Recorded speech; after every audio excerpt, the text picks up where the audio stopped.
Okay. Yeah, thank you for letting us be here. We made a presentation, Bernard and me, together. The RESCOPS, and that's a cooperative, a citizen cooperative in renewable energy.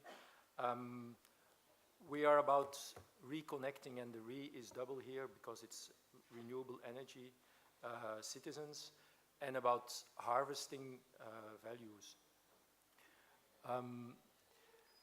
The context right now is Earth Overshoot Day this year was in August 20th.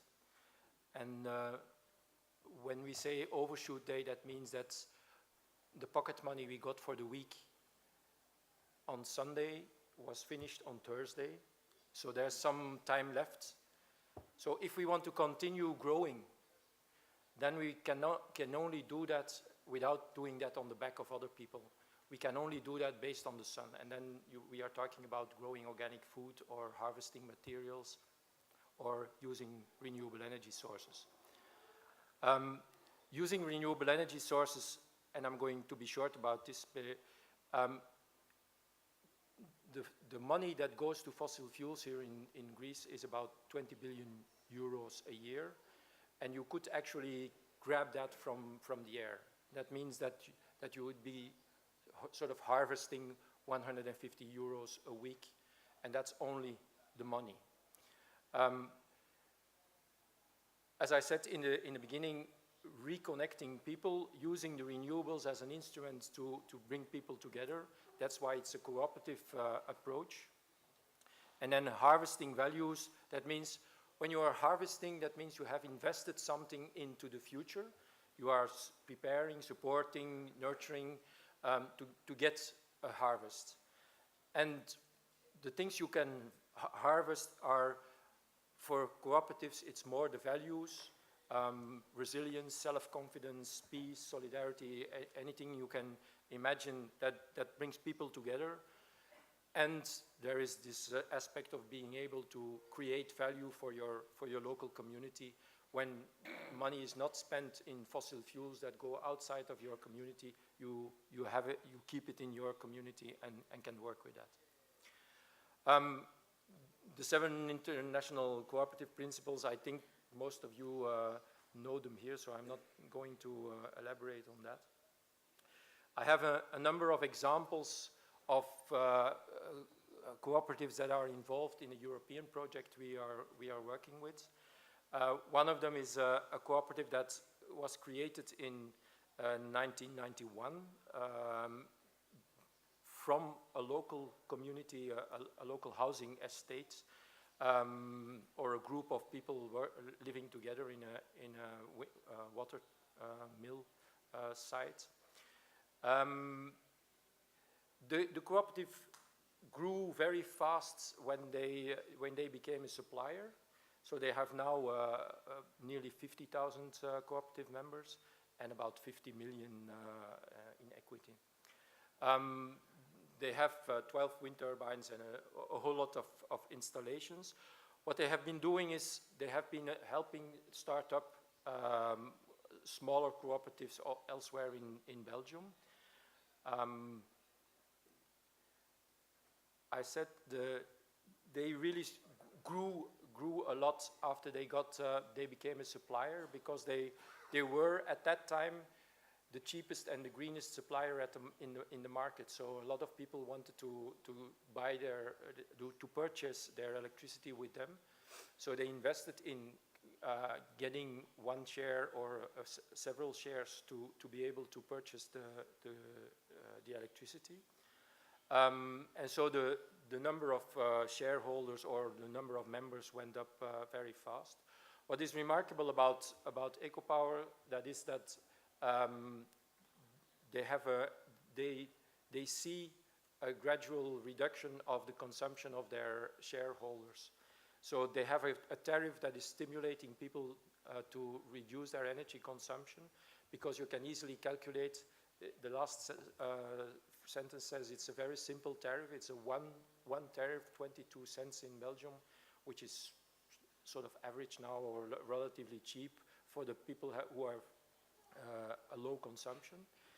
And you can calculate, when you buy a refrigerator, for instance, you can calculate the good ones are saving me that amount of money. So it's easy to think of reducing energy consumption. The important part is I think, the engagement to the community and to other cooperatives in EcoPower. They have an ongoing relationship with the city they work together with to create the cooperative ID. The city had a plot of land where they wanted to have a wind turbine built, and so they wrote a tender asking for offers by groups that wanted to leave the space for a cooperative participation in the project. So they are now purchasing from other cooperatives. They are purchasing the power. They are also supplying for other cooperatives to the other cooperatives members. So they don't even have to be a member. There is no cost actually. They just purchase the electricity and they sell it to the members of the other cooperatives. They are pre-financing projects of others, and they helped start up Enercoop France, for instance, and they are co-founder of the Rescoop federations, and they also offer the space in their offices to work for some of the groups to work on cooperative activities. Then there's an example of Middelgrund, which is an offshore park in front of the coast of Copenhagen. They built a big park together with the local grid operator. Yeah. And actually, they are doing the maintenance and the management of the park, and not the grid operator. It was a project that followed up on an earlier project they had in the harbor in Denmark, in Copenhagen, and they have about 40,000 shares and about 8,000 shareholders. So they have about 5 shares per shareholder.